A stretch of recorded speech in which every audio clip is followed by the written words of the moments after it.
so that Javier knows you?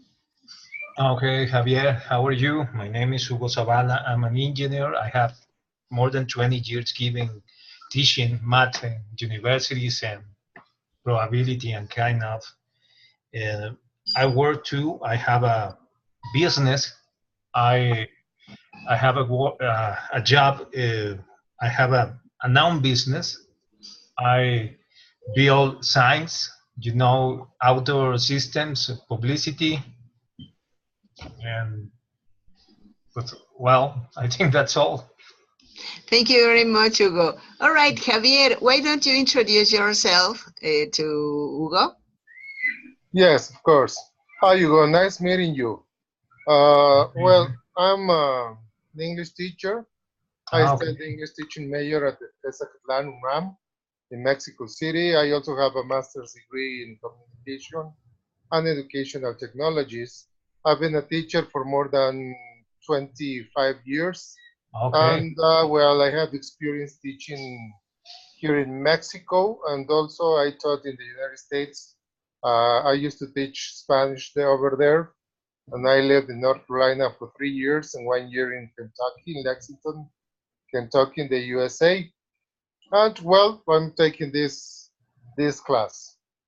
Nice meeting you again. Nice meeting you, Javier. Okay, it's impressive. Impressive. That's it. Javier, you know what? I heard that you said that you were living in Kentucky.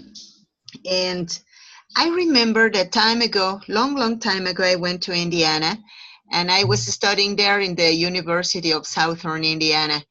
But something that attracted my attention was that whenever we went to have a roll by Ohio River, somebody told us that there are some boats, some ships like casinos there in the Ohio River, and they go from Indiana to Kentucky, Kentucky to Indiana, but they don't land, they don't stop because in Indiana there's a law where casinos are forbidden, and so all of the establishes, the street establishes are forbidden. So that's why the ships go and come and go, and they are constantly moving so that they are out of law. So that they are not out of law. Don't you know anything about it? Well, yes, as a matter of fact, in the United States, there are different laws in every state. So, for example, gambling is not allowed at some states. And yes, I know that on the not only on the Ohio River, no, in that area, but also on the Mississippi, you can find those boats where people go gambling. They have the casinos because they cannot be inland. No, it is not for allowed inland. So that's how they do it. No, in order to get this business running. So yeah, it's I would say it's kind of common, no, to see these kind of situations in the United States. And now that you're talking about what is forbidden and what is not, it just reminded me of, for example, radar detectors. Now, when you're driving, you know that the patrols they have those radars in which they can measure your speed. And well, in some states, they sell you these radar detectors, which allow you to know when a patrol is coming your way, so that if you go faster than you should, you can slow down a little bit, so that when the patrol comes in front of you, you are at the right speed, no? So, as I told you, no, there are states where this is forbidden, but there are others where this is allowed. So, what people do, they go to the states where the law allows to use the radar detectors, and they are sold in those states. So, you buy them, and then they take them to their states where it is forbidden. So, it's kind of common to see these kind of situations in the United States. You know what? It attracted my attention also because I said, all right, here in Mexico, we all of the time are trying to break the law. And I thought that in the United States, it should be different. Now I see that it is everywhere. It is the same everywhere. Yeah, as a matter of fact, it is. I would say it is the same. However, they have a little bit more of discipline, a little bit more of respect, because I would say that the amount of people that breaks the law here in Mexico is higher than the amount of people that breaks the law there in the United States. No, it's for example, like the United States is the country, the powerful country it is due to a small amount of people. This small amount of people are the politicians because they really fight for their country and they try to get the best things for the people in the country, no? And here in Mexico, well, we have the same case. No, we are the country we are thanks to a small group of people, in this case politicians, no, that they do not care about the people. They just care about their interests, and that's why people in our country is suffering a lot. No, we have a lot of poverty because of this situation, no, these dynamics that we have in society, and well, you can see differences, no?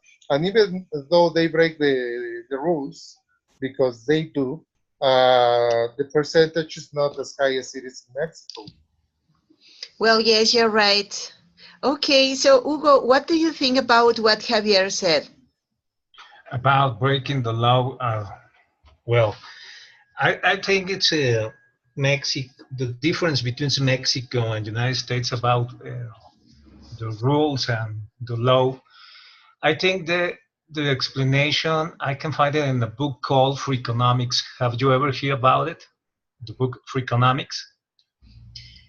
Uh-huh. Okay, there's a book called Free Economics, and the author have an idea, or the main idea of the book is the same. Is what I'm going to say. The law is breaking because the risk of have a punishment for break it, it's low. If you have more probabilities of being punished by breaking the law, you are going to think it twice. So United States, you know, the authority, it's more powerful, has more tools to process and to punish the people, and so you you have a different attitude when you are in the United States. When I go to the United States, I'm more I have fear because I know if I break the law, it is more probably I'm going to be punished.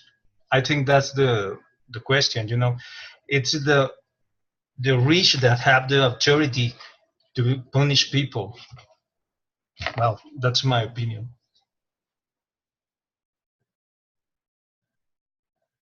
Can you hear me,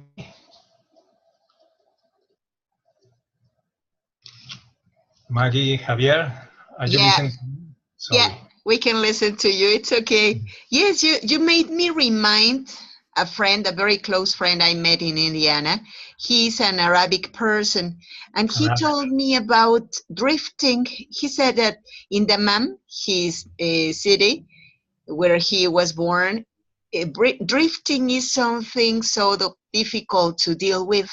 It's a very big problem because they say that the punishment they have for crashing cars in the middle of the street or for crashing people is not very high, or if it is high, there's no problem about it because as they have lots of money, so they don't care if they need to pay anything else.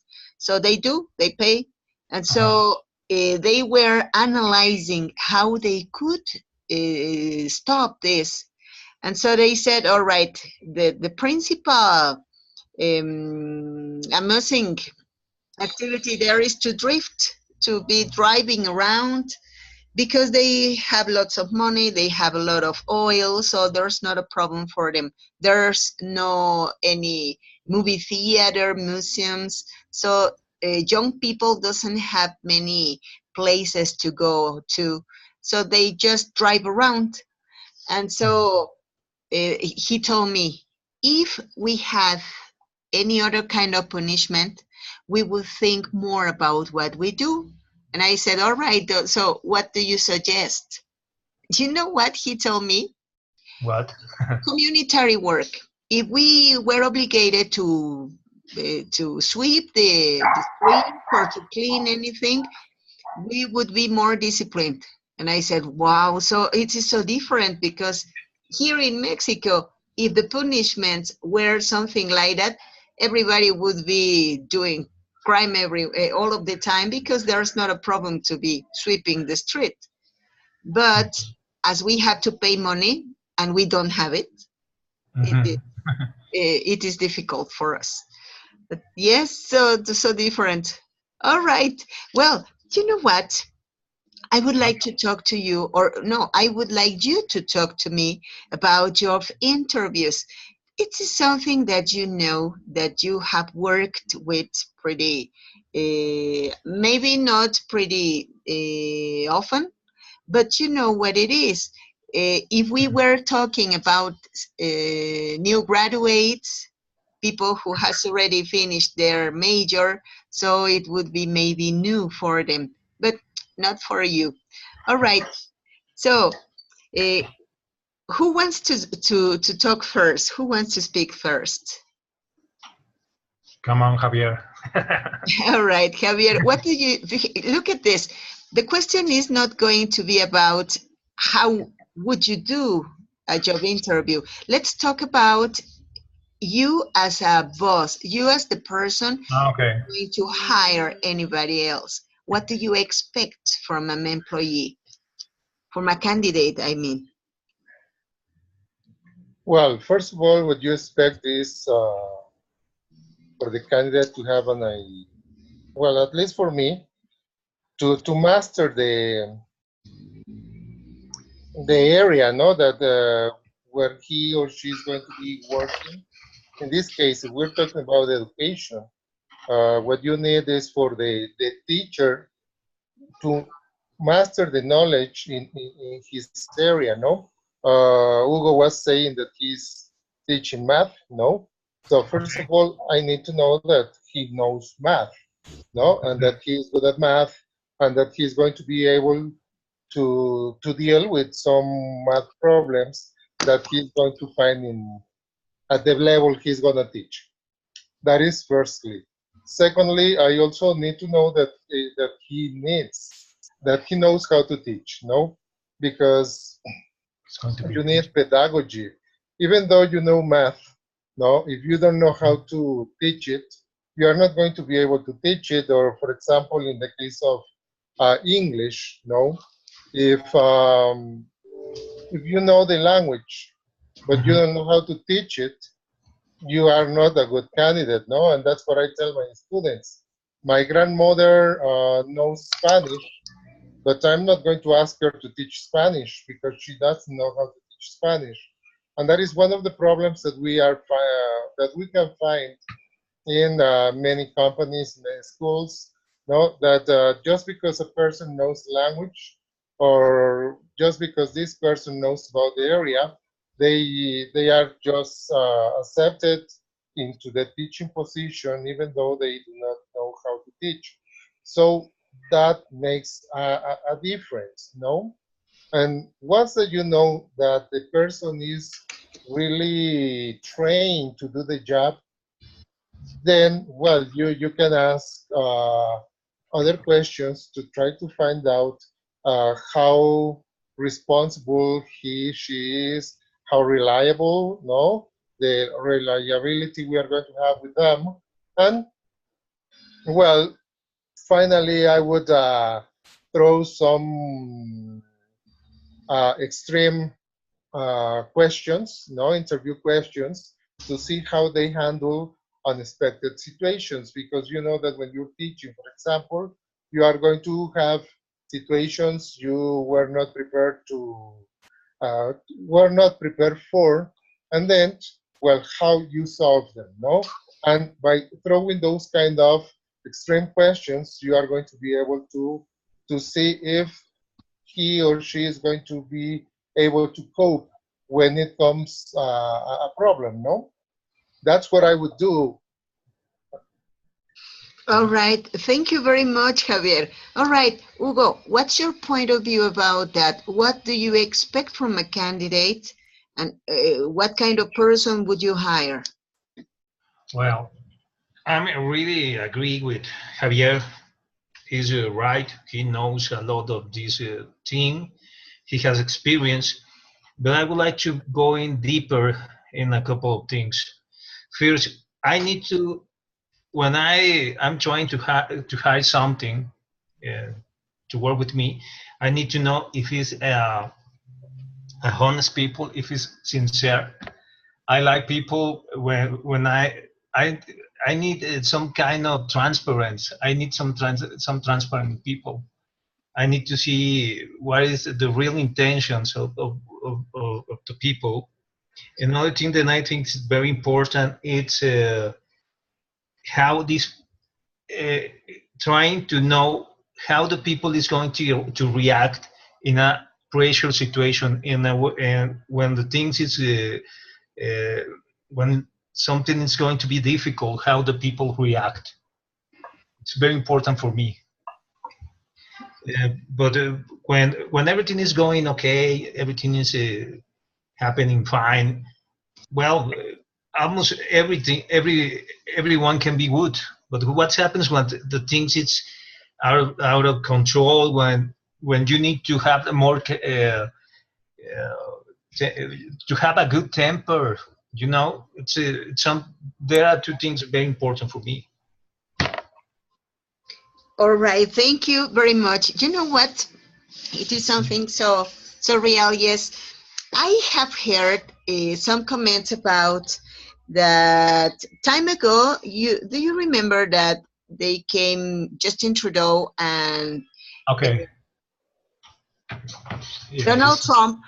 They were trying to discuss the new agreements for the NAFTA. yeah, that's it. And so I remember that there was something like a disagreement about the salaries from people in Mexico, and that was kind of the reason why they were thinking about to invest or not to invest, or right, the treaty or not the treaty. So Uh-huh. what do you think about it, Javier? Well, first of all, Coral, welcome. Here we are in the conversation class. I can see that you don't have an active microphone. So why don't we use the chat, Coral, so that you can express yourself and so that you can talk to us about your ideas, all right? Okay, so yes, please, Javier, what's your opinion about this topic of the NAFTA? But okay, about the salaries, uh, Uh-huh. there are differences, and maybe if you talk about salaries not being at the same level, it's when you are going to bring people from the States to work here to Mexico, no? That they have to be at the same level they are there in the United States. However, I think that it is not really relevant for employing people, but I think it is a matter of, as we mentioned last week, no, making profit out of your business and how the investing in Mexico is attractive to people, no, because the salaries are low, they are not as high as they are in the United States. But at the end, if you make a comparison, I think that the level that you happen to have here in Mexico compared to the one that you have there in the United States, it's about the same, no? Socially speaking. And as for the power, as for the income or the power to buy things, I think, yeah, it is low, and something needs to be done in order to try to make a balance between these salaries, also that we can compete not only at the level of salaries, but when you have a higher income, you are going to be in a position maybe to save money and then to go and spend some money in the United States, as they do when they come here to Mexico, no? However, when the American people come to Mexico, it is just a paradise to them because they can uh, have a very nice vacation and not spending a lot of money. So that is what I think about this kind of salary stuff. No. Yeah, that's it. All right, Javier. Thank you very much. So, Hugo, what do you think about it? Well, about the NAFTA, it's a very important, yeah, topic. But you know something? The NAFTA was signed 25 years ago. I think it was 23 years ago. And what had happened in all this time? Mexico has a big opportunity. Uh, One of the fundamentals of the NAFTA at that time, it was that Mexico has a lower income, so it was cheap for American or for any foreign company to have a facility here. We knew the competitive advantage. It was the lower salaries. But what had happened in these more than 20 years? Nothing happened. Is in all this time, the competitive advantage is still being to be lower, to have lower salaries. We didn't do anything else in all this time. So now that Trump wants to renegotiate the deal, we have nothing to do anything different. What happened with China in this same 20 years? They made something pretty very similar to Mexico. They gave many opportunities to foreign companies to go China market to make manufacturing, but after 10 or 15 years, they say to these companies, why you must give us your technology. You have to leave your technology here, and we didn't do the same in Mexico. So now that we have to renegotiate this deal, we have nothing. They can go if they want, and they're not going to leave us anything. So they, at the moment of the renegotiation, we don't have any advantage. So we have to give up in many of the teams, and maybe, well, what I think is that we could have been doing this so much better. And now that we're going to make a new deal, we need to think about how to make more competitive our companies, our country, to make developments in technology and science something that we haven't doing in many times. That's what I think about. Thank you very much. You know what? Yes, I totally agree with you both. That I remember that some days after that they were talking about the treaty with Justin Trudeau and Donald Trump, there was a comment that the Work and Labor Secretary here in Mexico said that, okay, they would pay attention on this issue of the salaries, but it was pretty difficult to raise the salaries here in Mexico because people didn't have any preparedness and people didn't have any skills for deserving a better salary. So what do you think about it, Javier? Wow. We have big differences, and we have discussed on that, no, focusing on education and talking about education, no, because they are saying that people have no preparation. Um, I think that here in Mexico, we can do things or many things, no, with one specialty. Let's say it this way. We are not very specialized, maybe as they are, and we don't have this kind of certifying everything, no, because there in the United States, if you want to be a plumber, if you want to be a carpenter, you need to have a certification, a document that says that you know how to do that job, no? And here in Mexico, well, that is not necessary. And maybe that's why they are talking about having those kind of credentials, no? But also specialization is kind of dangerous because I have had, well, I had an experience with that a couple of times. The first time I was working for a chemicals company in Tizayuca, and I was the interpreter Okay. when German and American people used to come, no, and I was the interpreter. And I remember that once an American person came and he was a specialist in the foundry. And I asked him a question about something that it was related to foundry, but not completely.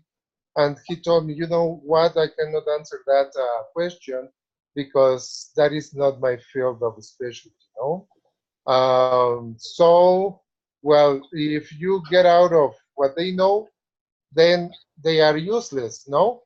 And here in Mexico, well, I knew a little bit about foundry, no, and casting, and also about resins and silica sands and all of that thing that we used to deal with, but he didn't have that idea, no?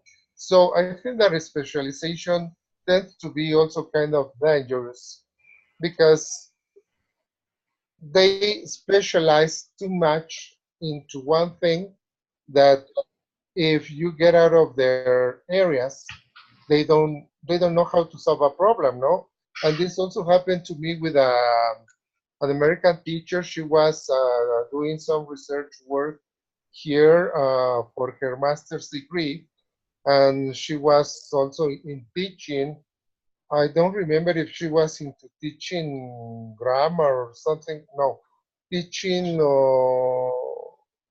phonetics and phonology or something like that. And I asked her something about grammar, and the answer was just the same. You know what? That is not my field of specialty, no? But I mean, if you are involved in language teaching, especially English, you need to know the language in order to be able to cope with everything that we need to do in the classroom, no? But she was specialized, she couldn't answer me something about grammar. So that can be kind of dangerous, not to have too much specialization. And there is also a joke that makes fun about that specialization, no? And I use it in my lessons with my high-level students that I tell them, you know what? When I was living there in the United States, once my wife went to the supermarket, and she really took very long to get back home. When she got back home, I asked her, hey, where did it take you so long, no, to come back? And she told me that she had been talking to the back manager. And I told her, come on, don't tell me there is such a back manager in in that department in the supermarket. No, and she told me, yes, really, believe me. And she told me, if you want, call the supermarket. And we called the supermarket, no? And I asked the operator to talk to the box manager, and she asked me, plastic or paper? So this is a joke, no, that makes you see how specialization can be dangerous, no? That is my experience, and that is what I think about people saying that we are not trained and that we have no certifications. But there are times that we do more work than what they do. Yeah, you know what? I totally agree with you. Sometimes they try to be trained in certain fields. That's why they made that invention, I could say, like the production chain. They are specialists in just one area. But all right, so Hugo, what do you think about it? Well, about the level of the specialization what a person can have. Well, it seems United States and Mexico have a lot of difference. Um, even since we speak different language, even we have a border too big that we have. Yeah, but I would like to say something about Mexican education, and one of the reasons that because I think we have that gap uh, with them with him. I mean, with the states. Well, we live. We are just south of the border of the United States, and we have a education program, and we can spend many 15 years studying English since we are in the lower levels until we are in preparatoria. We spent 15 years studying English, and we finished the preparatoria without knowing really English. We spent 15 years studying math, and we finished our education, and we don't know even how to solve the most simple of the equation. One of the problems is that even we are studying something, the problem is that it's not working. I don't know if the problem is the student or if it's the professor, but what really is happening is that it's not the teaching is not happening. The knowledge is not. It's not happening with people. It's not happening with people that it's inside the education program. It's one of the problems. What happens in the United States? Maybe they take more time into know what is happening with the students. They know they are selecting them and saying you're good in this, you're able to do this, so you must go to this kind of school. You you're going to be good here. Something that is not happening in Mexico. Education in Mexico is if you have to pay it, you can have it. If you have to pay for some kind of university, you can go and to the medicine school, but it doesn't mean if you are good enough to go to there. And maybe the American system it's more democratic in that cases. They have another kind of problems, but I think that's why they are more specialized in what they do. In Mexico, to survive, we need sometimes to do something. We need to take many jobs, and maybe we are not good enough to do that jobs. We don't have the experience, we don't have the knowledge, but you have some kind of need, and you say, okay, that's okay, I take it. I'm good in this. Maybe even you can be a little liar, but it's a survival skill, you know. Maybe that's why I think it's the difference, or the system of the systems. Well, it's my experience, yeah. It's All my right. Thank you very much. You know what? Something that attracts also my attention is that, well, we all are teachers, and we know that as whenever we are talking about education, it is something that we are doing every day, and we can see how students develop. We can see how they are working. Maybe sometimes we have an idea about what's the problem, what's the reason of the problem. Sometimes we don't know what's happening everywhere. Actually, I'm working in two preparatory schools, and I can see that the level of their students when they are coming is extremely low. Javier, I don't know about your experience in bachilleres. Hugo, you are talking to them in university. I was working also in university, and I could see that it's really basic. So, as what is your opinion about the level that they are having whenever they come and whenever they graduate? Of course, we know that it's not good, but what could it be the reason, Javier? Well, first of all, I would like to mention something about what Hugo said, and well, I kind of disagree with what he said. No, unfortunately, nowadays Mexico is copying models from other countries, no, educational models, which they work there because of the structure that they have, no, and here in Mexico they are not working because we are just copying part of it. We are not copying the whole model, no.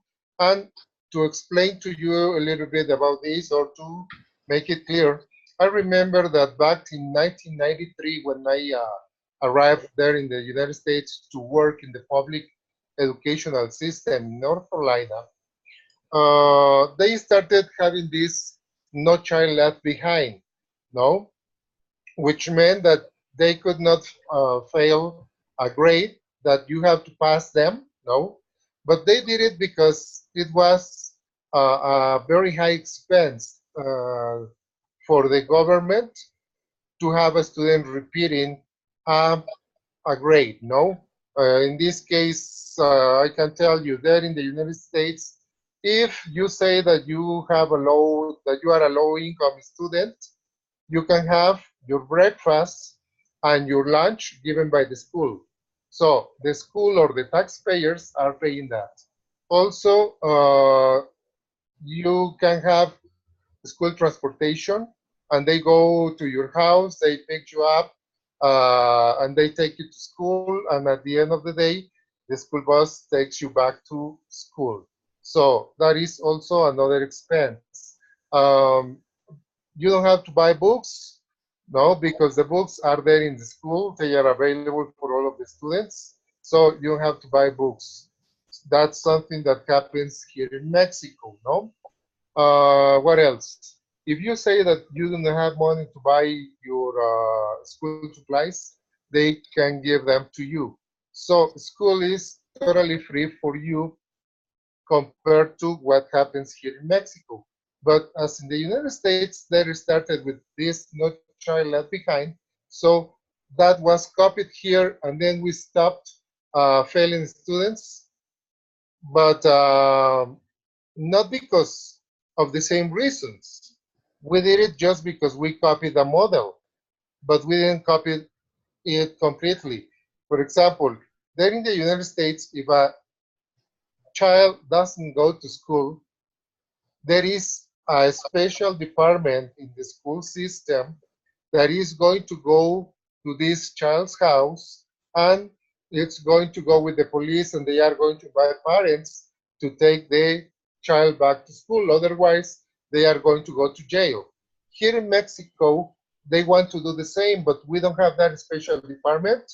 We don't have someone who has the power to really make parents to send children back to school, no? And they want us teachers to do it. So that is a problem that we have with Mexico, that we are copying those models, and we don't copy them completely. Now, as for the level of education, I can tell, and you mentioned it, Hugo, No, they choose kind of what your abilities are. I don't really agree with that because there you choose to study whatever you want to study. No, that's why you're paying because there, the university, you have to pay. It's where you really pay, and you pay a lot of money, no, in order to study. So it's not that they choose you because you have special abilities. But what happens there is that um, their educational level from kindergarten to 12, not to finish high school, is kind of low. I remember once I went to Spain and I told a fifth grade school teacher, a teacher who studied the university there in the United States, which is a country which has a high level of education. And I told this teacher, you know what, I'm going to Spain. And she told me, oh, what a nice idea, no? And I hope you have a nice trip. Spain is below Mexico. So can you believe that? Spain below Mexico? So she didn't know where Spain was. And she was not the only American teacher that did that to me. Also, I had experience with other teachers. No? So their educational level is not so good. What happens is that they really elicit the students which have the best possibilities to represent them, and they train them in order for them to win and to show that they are best. No? Just imagine here in Mexico, I have one of my best students, and I do what they do there. No?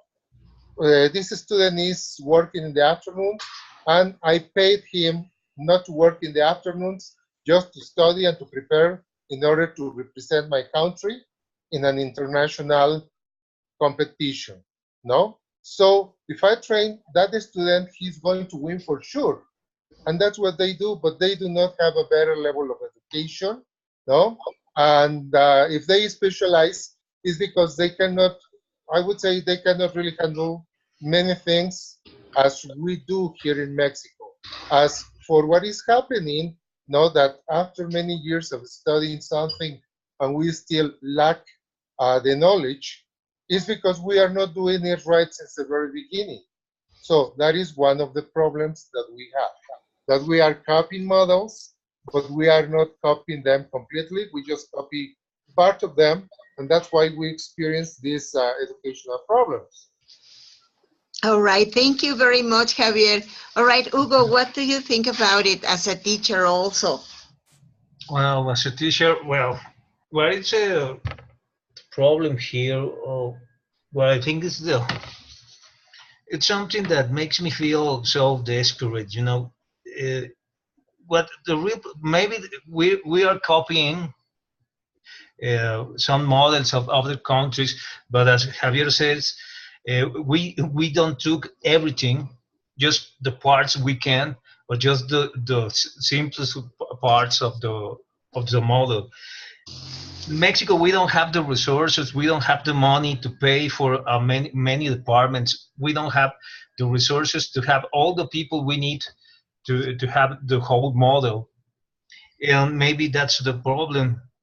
But something that but the main problem here is that uh, knowledge is not happening. You know, we have the teachers, we have the students, we have the programs, but something is not happening. Kids are not learning English. Kids are not learning math, Espanol, and that's a real problem. But because it, because it's expensive to the government to to to be in attending all these students that repeat the courses. Well, if it's expensive, why don't the solution they find is let it go, let it go to the next level, let it go to the next grade, and knowledge is not happening. We don't have a quality department, and the tragedy is that something is not working. They go to the universities, they still the same situation. The quality department, it never happens, and you have engineers. It's not our cases, of course. We have engineers, we have doctors, we have many professionals that they don't really have the knowledge, they don't have the skills for even they having the certifications, they don't have the skills to have a to to be in the profession, you know. Maybe that's the real the what it's really tragic here. It's what I think. It's the real problem that it's not going happening. I don't know if the model is the problem. I don't know if we are the teachers or what's the society. But what is really happening is that it's not happening. The knowledge, it's not happening. The this process. Okay. Well, Yeah. Hugo, sorry, Maggie. Just one thing about question okay. to Hugo. Hugo, have you taken the COSDAC course on the new model for maybe high school education? Well, the new model is about competitions. Are you talking about that kind of model? Well, Com- yeah. Because what happens, and well, let me tell you one thing. okay. In high school, we are obliged to take this course on the new model, no, in which they tell you, for example, evaluation. We are going to evaluate, no, Uh-huh. differently according to the competencies model, no, but what they do, for example, in the course, they are evaluating you with an objective test, and also they are promoting memorization in the training that they give us teachers, no? And that is one thing that and I told them, you know what? I don't know why you are telling me that I have to apply the new model when you are not applying it and you are not teaching me how to apply it. Because you are giving me a test which is objective, no? Which goes against the principles that you're telling me, and also you are just promoting memorization with me. So how do you want me to teach something different if you are not doing it? Also, they say, you know what? The dropping rates are the highest in high school level. Yeah, but what happens? In elementary school, even if the students don't know, they go and they pass to the following grade. So when they reach junior high school, some of them are going to drop out because they do not have the knowledge that they need in order to be functional at the junior high school level, no? But the differences are not so big, so the percentage of dropouts is not as high as it goes in high school, because then, yes, all of the gaps that you have from elementary school and from junior high are bigger, and then that's why the number of dropouts in high school is the highest, no? But Mhm. it is not because of the teachers, it is not because of what it's being done in high school. It is because of the complete model that allows for students who are not prepared to face the following level to go into that. So that is the problem that we face as teachers and as a system, no? And I would say that that is what answers your question, your word, your concern about what is happening with education. But that is what is happening. We are not really preparing students since the very beginning, and that's why we have these dropout rates. All Sorry for right. Yeah. All right. You know what? I think that all of this topic is passionate, and we can be talking and talking for hours. So, Unfortunately, we so have. we're teachers. We're teachers. We're talking. We're going to be talking about this. Yeah, that's it. And that's beautiful. That's magical. I really love it. Unfortunately, we have already finished with today's class. But you know what? Next class, we are going to continue talking about something so interesting, I promise. I'm going to send you by mail the next topic. And Okay. so it's going to be so nice. Thank you very much for your attendance and for your attention. I hope you have a very good night.